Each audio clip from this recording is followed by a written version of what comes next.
नमस्कार, मैं हूं प्रदीप कुमार। आप देख रहे हैं पॉलिटिकल आइडिया।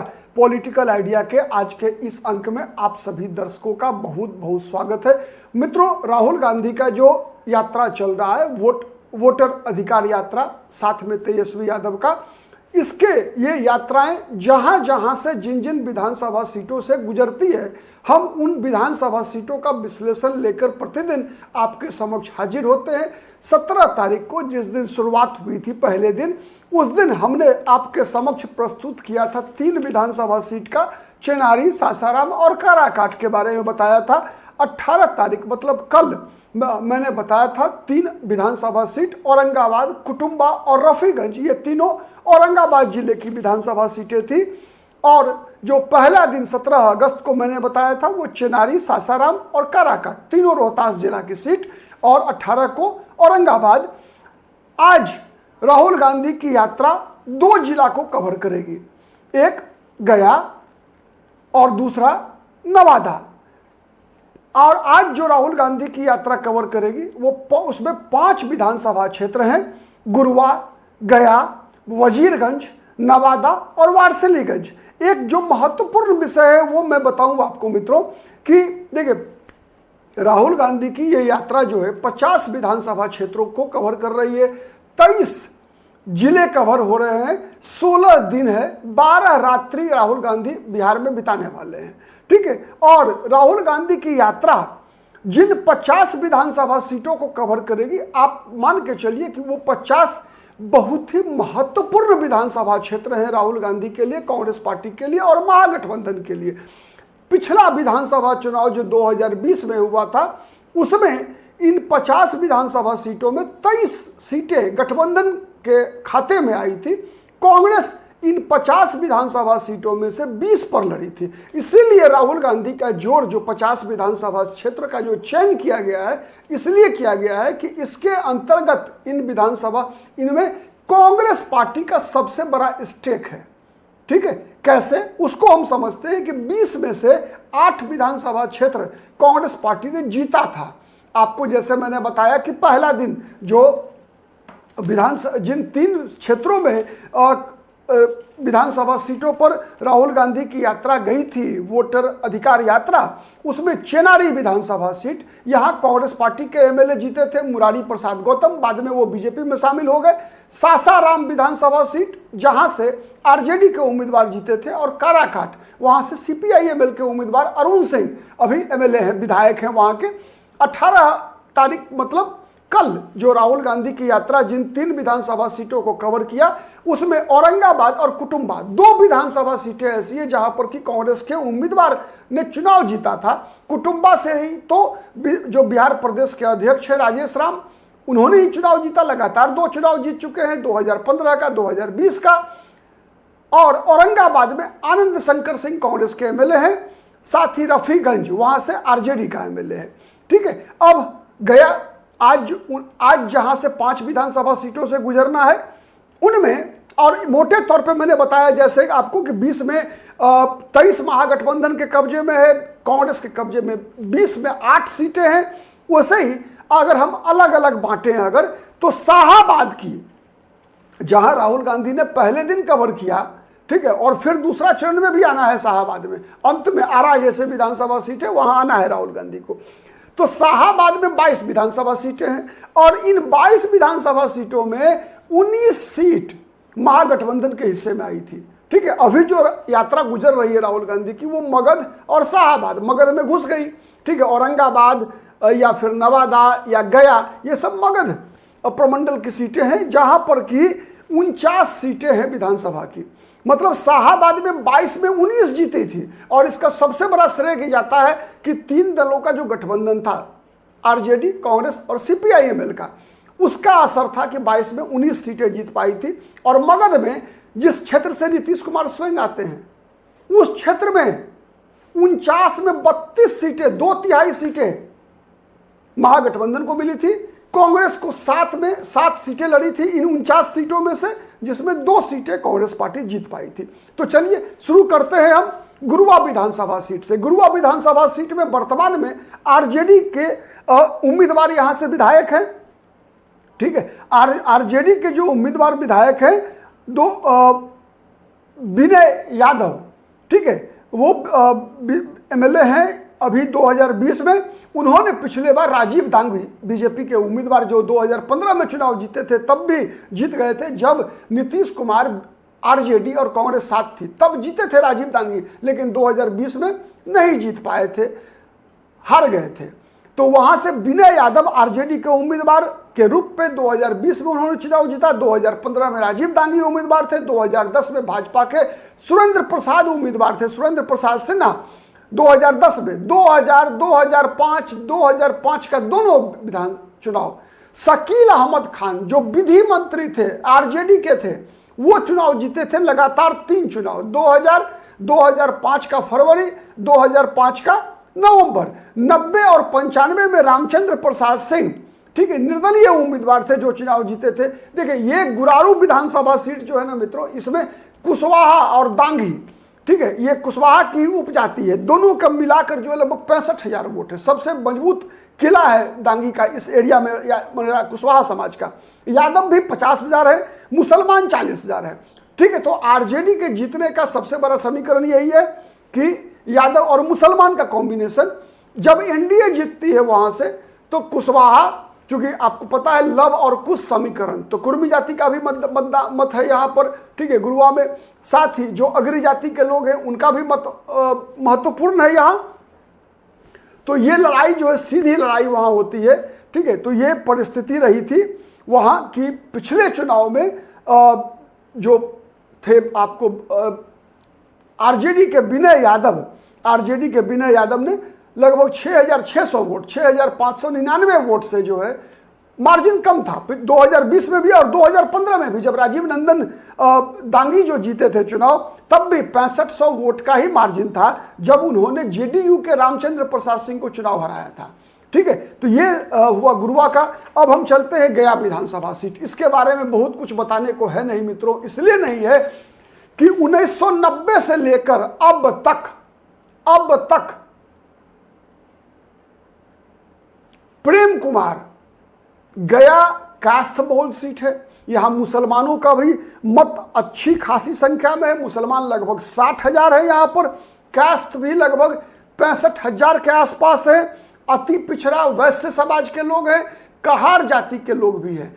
प्रेम कुमार कहार जाति से आते हैं, अति पिछड़ा समाज से आते हैं, ठीक है। और कास्ट बहुल है तो कास्ट लगभग बीजेपी का वोटर अस्थाई माना जाता है। कास्ट जाति के लोग, जब कांग्रेस पार्टी कास्ट को भी उम्मीदवार बनाती है तो कास्ट प्रायः कांग्रेस को वोट न देकर बीजेपी को वोट डालते हैं, बीजेपी का। और यही कारण है कि कास्ट, अति पिछड़ा और जो शहरी विधानसभा सीट है तो सवर्ण जाति के मतदाता, वैश्य वर्ग के मतदाता हैं, इनको मिलाकर लगातार ये गया विधानसभा सीट एक ऐसे अभेद्य किला के रूप में भारतीय जनता पार्टी की दृष्टि से विकसित हुआ है जिस किला को 35 वर्षों से वेधा नहीं जा सका है।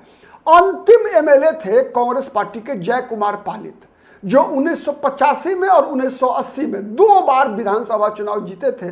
पूर्व मंत्री भी रहे थे जय कुमार पालित, खेल मंत्री रहे थे वो कांग्रेस के सरकार के जमाने में, ठीक है। तो 1980 और 85, ठीक है, उससे पहले भारतीय 1977 में जनता पार्टी के उम्मीदवार यहां से चुनाव जीती थी, ठीक है। तो लगभग 35 वर्षों से लगातार ये भारतीय जनता पार्टी का प्रेम कुमार का किला है। इस किला को हिला पाना इस बार भी थोड़ा मुश्किल दिखता है। वैसे जहां तक सवाल है तो मार्जिन जो है 2020 में घटा था प्रेम कुमार का, ठीक है। प्रेम कुमार का मार्जिन 11,898 वोट से उन्होंने अखौरी ओंकार नाथ को 2020 में हराया था। लेकिन 2015 में जब नीतीश कुमार भी बीजेपी के खिलाफ थे तब इनका मार्जिन ज्यादा था। 2015 में 22,789 वोट से जो है कांग्रेस के प्रिया रंजन को इन्होंने हराया था। 2010 में बीजेपी के प्रेम कुमार ने सीपीआई के जलालुद्दीन अंसारी से इनका मुकाबला हुआ था, जो सीपीआई के प्रदेश सेक्रेटरी भी थे, स्टेट सेक्रेटरी जलालुद्दीन अंसारी, तो उनको 28,417 वोट से हराया था। और उस बार कांग्रेस चूंकि अलग लड़ी थी तो कांग्रेस के उम्मीदवार अखौरी ओंकार नाथ थे, उनको 7,664 वोट मिला था। तो ये रहा है गया का इतिहास।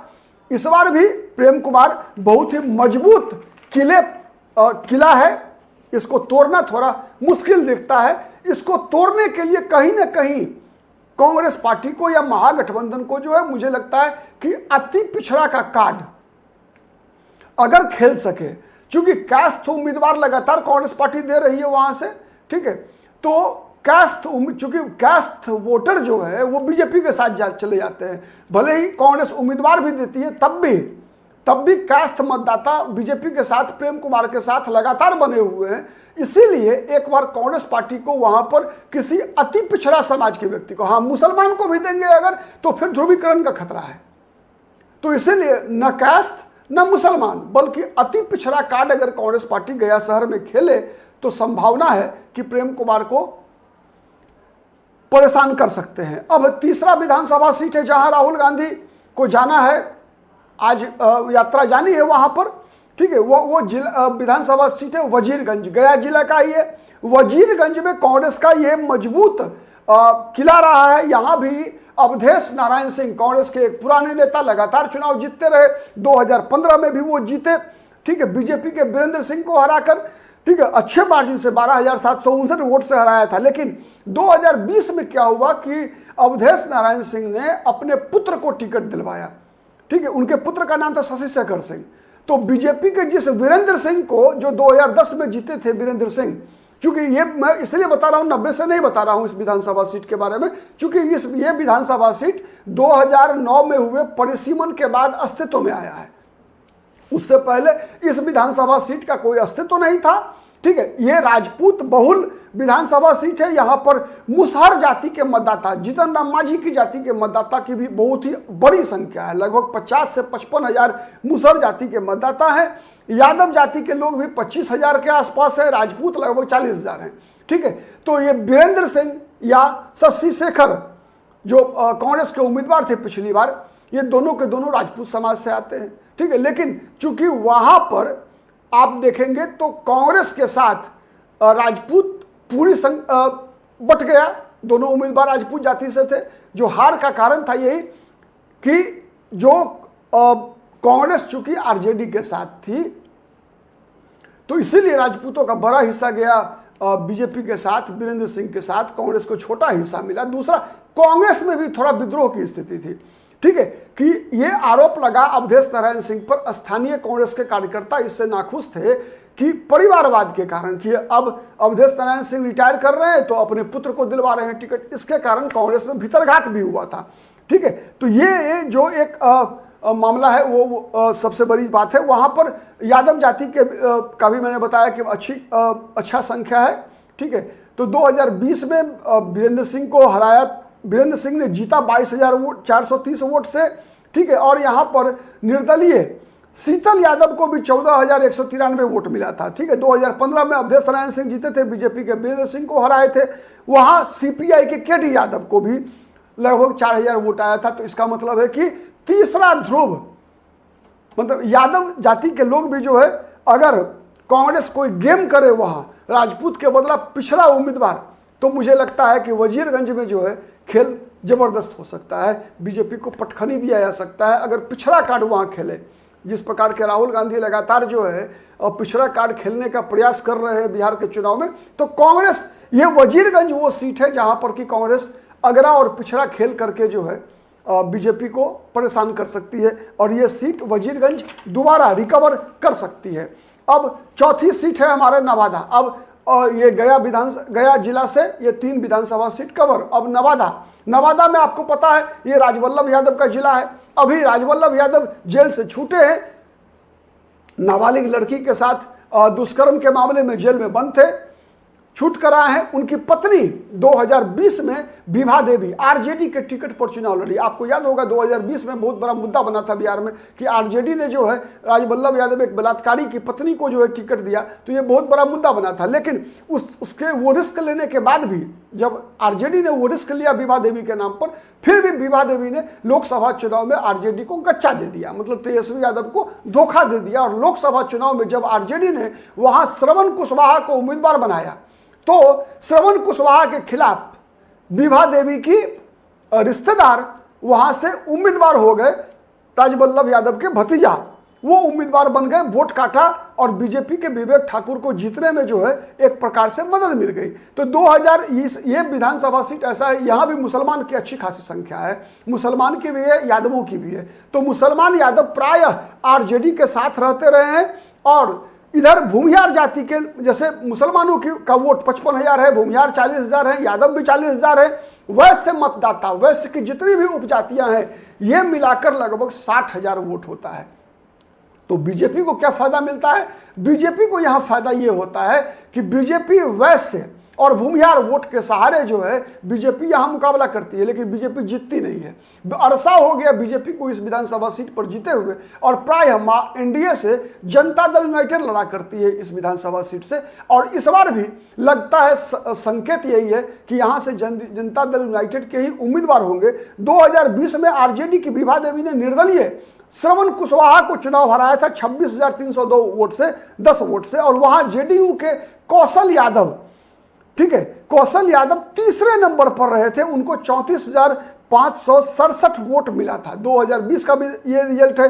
2015 में आरजेडी के राजवल्लभ यादव जीते थे और उस बार उन्होंने आरएलएसपी के इंद्रदेव प्रसाद, चूंकि 2015 के चुनाव में आरएलएसपी एनडीए का हिस्सा थी, राष्ट्रीय लोक समता पार्टी, उपेंद्र कुशवाहा की पार्टी। आपको पता है, मैं दोहरा रहा हूं दोबारा कि 2015 विधानसभा चुनाव में आरजेडी, जनता दल यूनाइटेड और कांग्रेस एक साथ थी। तो वो सीट थी आरजेडी के खाते में, और बीजेपी वहां से नहीं लड़ी थी बल्कि आरएलएसपी लड़ी थी। तो आरएलएसपी के उम्मीदवार इंद्रदेव प्रसाद को 17,000 वोट से जो है राजवल्लभ यादव हराने में कामयाब हुए थे। 2010 में जनता दल यूनाइटेड की पूर्णिमा यादव ने राजवल्लभ यादव को हराया था, ठीक है। और पूर्णिमा यादव कौन है? तो कौशल यादव की पत्नी पूर्णिमा यादव, कौशल यादव की मां भी एमएलए रही थी, गायत्री देवी, ठीक है। तो ये नवादा का इतिहास है। नवादा में एक, देखिए, नवादा में एक कोन, वैसे बाहर आ गए हैं राजवल्लभ यादव, नवादा में एक कोन तो राजवल्लभ यादव रहेंगे ही रहेंगे, ठीक है। और ये बात तय है कि राजवल्लभ यादव अगर एक कोन बन के रहेंगे तो अभी आरजेडी में राजवल्लभ यादव बाहर हैं, विभा देवी बाहर हैं, ठीक है। तो ये एनडीए के लिए स्वर्णिम अवसर है कि एनडीए, वैसे कौशल यादव की आरजेडी में एंट्री हो गई है। एक बात मैं बताऊंगा आपको, कौशल यादव जो जनता दल यूनाइटेड में थे वो आरजेडी में चले गए, और संभावना यह है कि गोविंदगंज, माने नवादा जिला में ही विधानसभा क्षेत्र है, या नवादा, दोनों से पति पत्नी में से दोनों लड़ेंगे चुनाव, ठीक है। अब नवादा में पूर्णिमा यादव लड़ती हैं या कौशल यादव लड़ती है आरजेडी से, ये लगभग तय है, ठीक है। अब श्रवण कुशवाहा क्या करेंगे? चूंकि श्रवण कुशवाहा का इतिहास रहा है कि श्रवण कुशवाहा जो आरजेडी से लोकसभा लड़े, निर्दलीय विधानसभा लड़े, एक बार और किसी पार्टी से लड़ चुके हैं, तो श्रवण कुशवाहा क्या करते हैं ये भी देखने वाली बात होगी, उसी पर परिणाम निर्भर करेगा, ठीक है। तो नवादा, अब अंतिम विधानसभा सीट जो आज कवर होना है वो है वारसिलीगंज। वारसिलीगंज एक बहुत ही अलग प्रकार का मित्रों ये विधानसभा सीट है। यहाँ पर जो है बाहुबलियों के बीच मुकाबला होता रहा है, ठीक है। लगातार अरुणा देवी पार्टी बदल कर, वर्तमान में अरुणा देवी 2020 में एमएलए हैं, वहाँ से जीती हैं। अरुणा देवी ने पिछली बार सतीश कुमार कांग्रेस के उनको 9,030 वोटों से उन्होंने हराया था, और निर्दलीय जो उम्मीदवार थी आरती सिन्हा, उनको भी लगभग 40,000 वोट मिला था। तो ये एक बहुत बड़ा फैक्टर है। भूमिहार बहुल सीट है, भूमिहार लगभग 45,000 है यहाँ पर, कुशवाहा जाति के भी 40,000 वोट है, यादव 30,000 है, मुसहर जाति के माने महादलित समाज के मुसहर जाति का भी 40,000 लगभग वोट है, ठीक है। तो वारसिलीगंज विधानसभा सीट में 1990 में सीपीआई के देवनंदन प्रसाद यहाँ से चुनाव जीते थे। 1995 में वहां से रामाश्रय बाबू, ठीक है, जो कि कांग्रेस के वरिष्ठ नेता थे, बाद में जनता दल यूनाइटेड में भी शामिल हो गए थे वो, ठीक है। तो वो चुनाव जीते थे आपको 1995 में कांग्रेस से। उसके बाद फिर 2000 में निर्दलीय जो वर्तमान में बीजेपी के विधायक है अरुणा देवी, वो 2000 में निर्दलीय चुनाव जीती थी, और 2005 का जो फरवरी का चुनाव था उसमें वो झोपड़ी छाप, मतलब रामविलास पासवान की पार्टी जो थी झोपड़ी छाप, जिनको 28 सीटें मिली थी कि मुसलमान को मुख्यमंत्री बनाओगे तो समर्थन देंगे, तो उसी में रामविलास पासवान की पार्टी के टिकट पर अरुणा देवी 2005 के फरवरी में चुनाव जीती, लेकिन वो विधानसभा भंग हो गया, ठीक है। तो 2005 में फिर नवंबर में चुनाव हुआ जिसमें नीतीश कुमार मुख्यमंत्री बने, तो उसमें निर्दलीय फिर जो है वहां पर प्रदीप महतो, ये भी बाहुबली थे, अरुणा देवी के पति अखिलेश सिंह बाहुबली, ठीक है। तो बाहुबलियों का मुकाबला रण क्षेत्र बनता रहा है। नवादा जिला के 2-3 विधानसभा सीट है, वारसिलीगंज है, नवादा है, उसके बाद चले जाइए हिसुआ विधानसभा सीट है, ये सब बाहुबलियों का विधानसभा सीट होता रहा है। इसी एरिया में आपको पता है जो अशोक महतो जो अभी जिनकी पत्नी चुनाव लड़ी थी मुंगेर से ललन सिंह, उनका भी प्रभाव का क्षेत्र है ये वारसिलीगंज विधानसभा क्षेत्र, ठीक है। तो फिर जो 2005 के नवंबर में प्रदीप महतो निर्दलीय जीते थे, कुशवाहा समाज से थे, ठीक है। तो ये जो है 2010 में जनता दल यूनाइटेड में शामिल हो गए, जेडीयू में शामिल हो गए, और 2015 में फिर वहां से अरुणा देवी चुनाव जीती प्रदीप महतो को हराकर, और 2020 में भी अरुणा देवी ही जीती हुई है। तो ये रहा आपका वारसिलीगंज विधानसभा का इतिहास। तो इस तरीके से ये 5 जो विधानसभा सीट है मित्रों, इन 5 विधानसभा सीट में अगर हम देखते हैं तो 2-3 सीट पर, इन 5 विधानसभा सीटों में 3 सीट गया, वजीरगंज, गया में प्रेम कुमार, वजीरगंज में वीरेंद्र सिंह भारतीय जनता पार्टी के, और वारसिलीगंज में अरुणा देवी। इन 5 विधानसभा सीट में 3 विधानसभा सीट भारतीय जनता पार्टी के खाते में है, और गुरुआ से आरजेडी के उम्मीदवार हैं, और नवादा से भी आरजेडी की टिकट पर ही विभा देवी चुनाव जीती थी, अभी बागी है, इस बार आरजेडी में नहीं है, ठीक है। अब देखना है कि 2025 का परिणाम क्या होता है, और यही 5 विधानसभा सीट है जहां से राहुल गांधी की यात्रा गुजर रही है। ये जो मगध प्रमंडल का क्षेत्र है, इस पूरे प्रमंडल में देखेंगे तो यादव जाति के मतदाताओं की अच्छी खासी संख्या है, मुसलमानों की अच्छी खासी संख्या है जो कि महागठबंधन के साथ हैं।